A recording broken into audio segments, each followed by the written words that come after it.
What's going on, guys? It's Nick here, back with another video.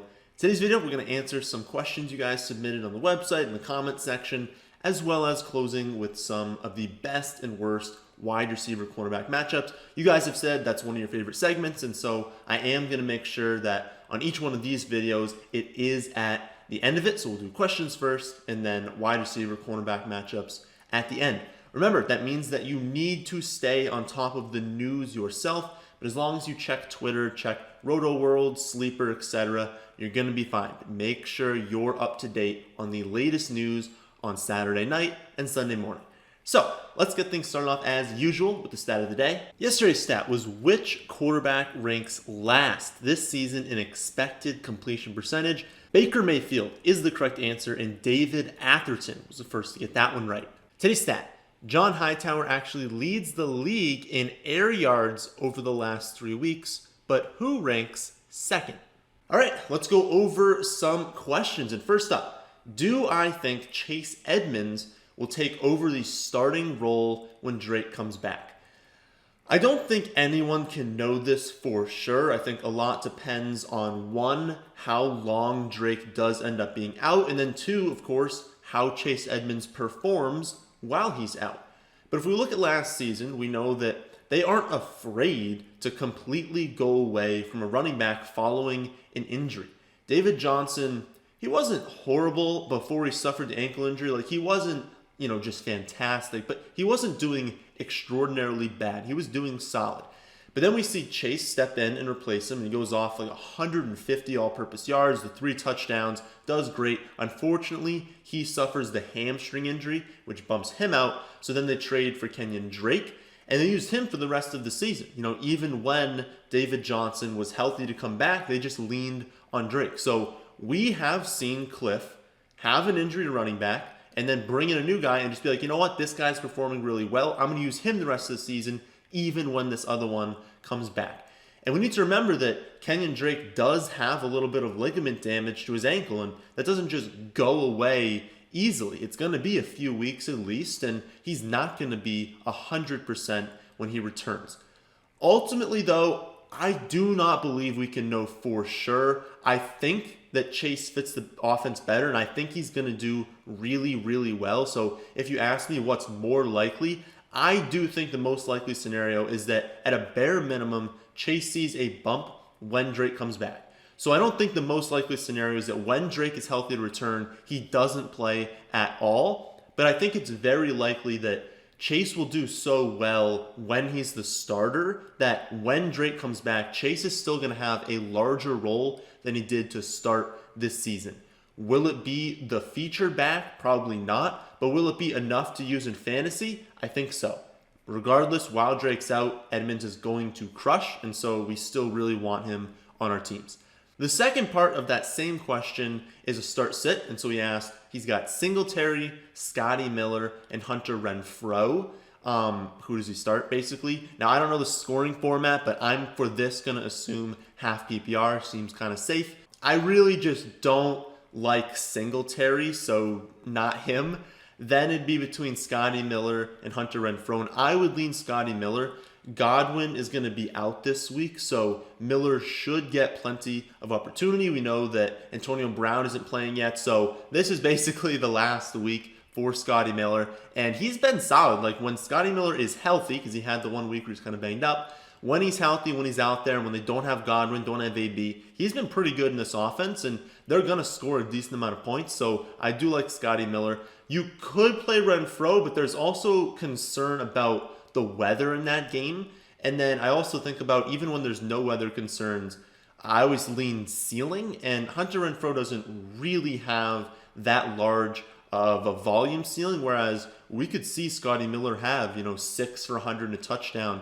That's kind of not in Renfrow's range of outcomes, especially this week with the weather. Next question, we got another start sit, and it's between David Montgomery and Leonard Fournette. Half PPR, I have Montgomery at 12.6 and Fournette at 12.2, so it's a coin flip. Like, on average, they're going to produce roughly the same amount of points, and because of that, just like with the previous question, I lean ceiling.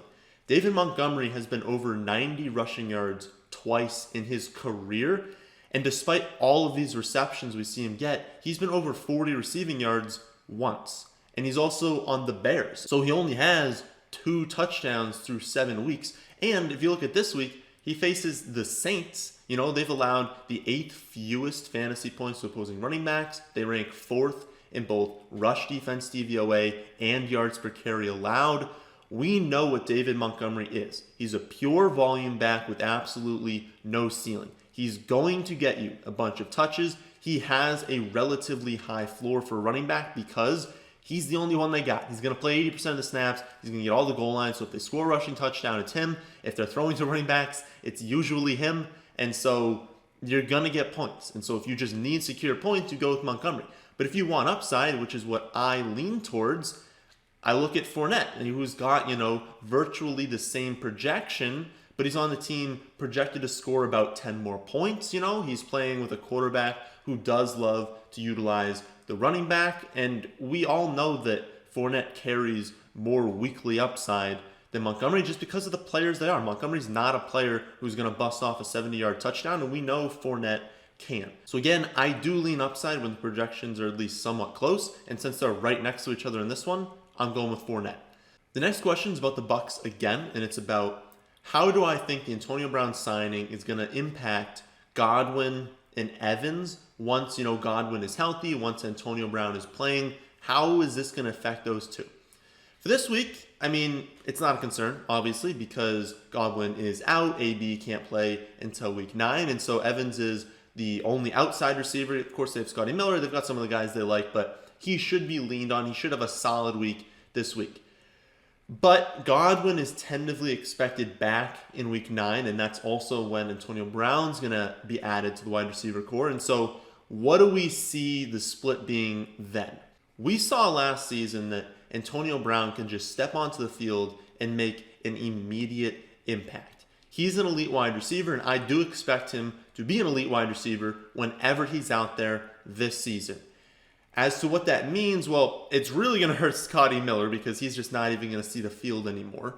He's going to have no value once Antonio Brown and Godwin are both playing. Mike Evans also takes a really big hit. He really wasn't doing that much outside of a few touchdowns, so this is going to cap his touchdowns even more, his targets even more, and he wasn't really heavily targeted like we've seen in the past. And so this really is going to hurt Mike Evans. I think Godwin will still be, reliable in fantasy, but you have to realize that adding an elite wide receiver like Antonio Brown is going to hurt everyone's target share. Everyone is going to have a lower floor and a lower weekly ceiling, so everyone is less valuable. In terms of exact value, I genuinely don't know right now exactly how they're going to split things. There's a lot that we just don't know.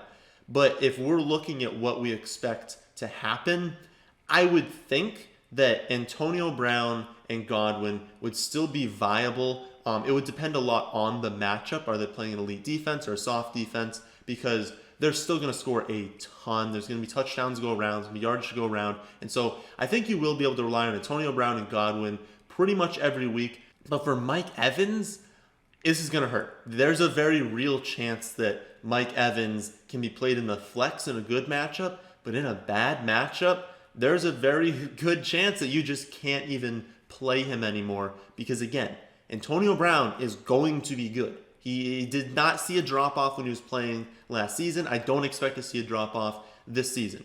And if that's the case, we know that Tom Brady is very likely to lean on Godwin and Antonio Brown, which is probably going to push Mike Evans to the sideline. Not the sideline, in the actual football game, but the point is, in fantasy, he's not going to be reliable, and so you might not be able to play Mike Evans. But again, we're going to have to see. No one could possibly know right now outside of the Bucs organization, and so we're going to have to just see what happens when all of them are there and adjust accordingly. Next question is about Mark Ingram, and someone asked, is he droppable? Yeah, I think he actually is. Let's take a look at what he's done in this season. Regardless of the injury, let's just say he was fully healthy, or he is fully healthy right now. He's got 5 total targets on the year. He's maxed out at 11 touches. He's maxed out at 57 total yards. He's the running back 46 in points per game. And so you're like, wow, that's probably not even rosterable. And now we add in his ankle injury. I think it is safe to drop him outside of deeper formats. If you're in a 14-team league, you want to keep him, okay. A 16-team league, you're probably keeping everyone with a pulse. But honestly, in a 10 to 12-team league, what has he done to show you that he deserves a roster spot? Especially when we thought going into the season, the second half is probably Dobbins' time, right? And in the future is Dobbins' time. There's no way that Ingram is the lead back next year. He wasn't even really the lead back this year. And so I don't see why you would really want him. I don't know why anyone would have wanted to draft him in general. I think a lot of you kind of faded him because what we were talking about with when you bring in a running back like Dobbins, you still have a running back like Gus. Like where's the volume? And so he would need other people to get hurt. And right now he's the one that's hurt. So yes, if you're in a 10 and 12 team league, you can drop him. On to people's favorite part of the video, I think, and that's the wide receiver cornerback matchups.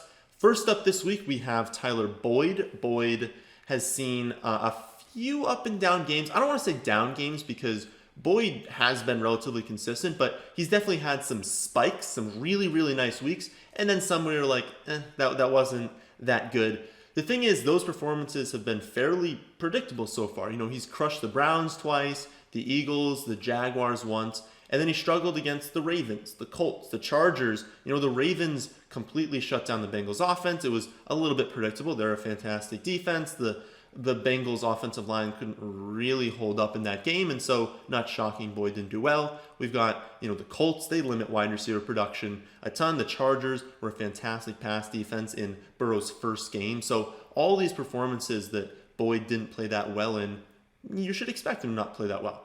This week, the Bengals take on the Titans defense that ranks 19th in pass defense DVOA, 26th in yards per attempt allowed. They've given up the 4th most fantasy points to opposing wide receivers, the 4th highest completion rate to opposing slot receivers, and have faced the 3rd most pass attempts per game.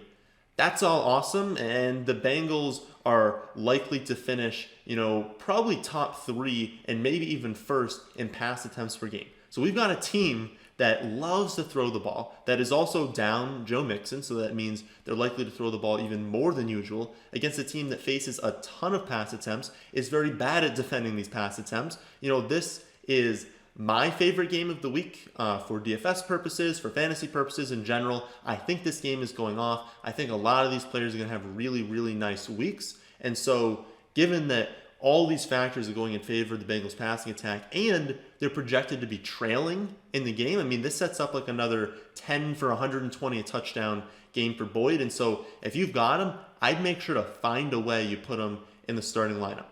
Another receiver that's also in this game, again, I just think if you're playing this game, start basically everyone. It's A.J. Brown. There have been a few spots these last few weeks and really this year that have been just virtual locks to go off. Earlier in the season, it was like anyone playing in a Cowboys game on either side, you're playing them. You know, then in week 6, we had that Texans and Titans game. We also had the Falcons and the Vikings game. Last week, it was Browns and Bengals, and then Seahawks and Cardinals. Like, these were just spots that it was very, very unlikely that there were not many points scored. This week, I really feel it's Titans at Bengals. Sure, it could be a little bit disappointing, but I think the most likely outcome, and the very, very likely outcome, is that there are a lot of yards, a lot of receptions, there's a lot of touchdowns to go around, and so if you've got players in this game, you want to be playing them. Both quarterbacks should get whatever they want through the passing game. Neither team has a very great pass rush, and so the Bengals in particular have given up a lot of explosive plays because, you know, when teams can't generate pressure on the quarterback and they've got plenty of time, even if your coverage is solid to start, you can only cover people for so long. And both these passing attacks have very talented weapons in the receiving game. And so we also look at it, if this game shoots out, well, we know who's going to have the yards. And it's very likely that if Tannehill has a good game, which I think is going to happen, that A.J. Brown has a good game. And so Humphreys and Corey Davis, they could go off, sure, but if Tannehill's having a nice game, A.J. Brown is very, very, very, very likely to have a good game. And so given that the matchup is also very good. And given that, again, I think that there's going to be points and touchdowns go around, and we know they like to feature A.J. Brown in the red zone, I just think that you want to be playing all players in this one because, I don't know, there's just going to be a ton of yards. I think that the real question comes down to AJ Green in this one. It's very interesting. He's seen, I believe, 24 targets in these last 2 weeks. He's got, I believe, 15 receptions on those. So he's like being involved again after getting a ton of air yards and targets to start the year, but doing absolutely nothing with them. He's actually doing something with them right now. And so if you're desperate, it's not the worst play in the world to play AJ Green this week, but I think you're playing T. Higgins, Tyler Boyd. I think you're playing A.J. Brown. You could play Corey Davis. You could play Adam Humphries. Those are more fringe plays. Definitely guys I'd want in the flex. Definitely not in a 10-team league, but in 12 and 14-team leagues. If you got to play those guys, don't feel bad about it because, again, I think this game is going off. For sit, we unfortunately have DeVante Parker. I know that everyone is excited to just play the Dolphins offense into his first start, but you couldn't create a more difficult matchup. Not only is the Rams' defensive line likely going to overwhelm the Dolphins, remember what I just talked about. When defensive lines are just overwhelming and they're creating a ton of pressure, it almost doesn't even matter what the coverage is. Like, even if guys are getting open, if you only have a second and a half to find someone and throw the ball, it makes it very, very difficult, especially in your first NFL start. And then we look at the actual matchup.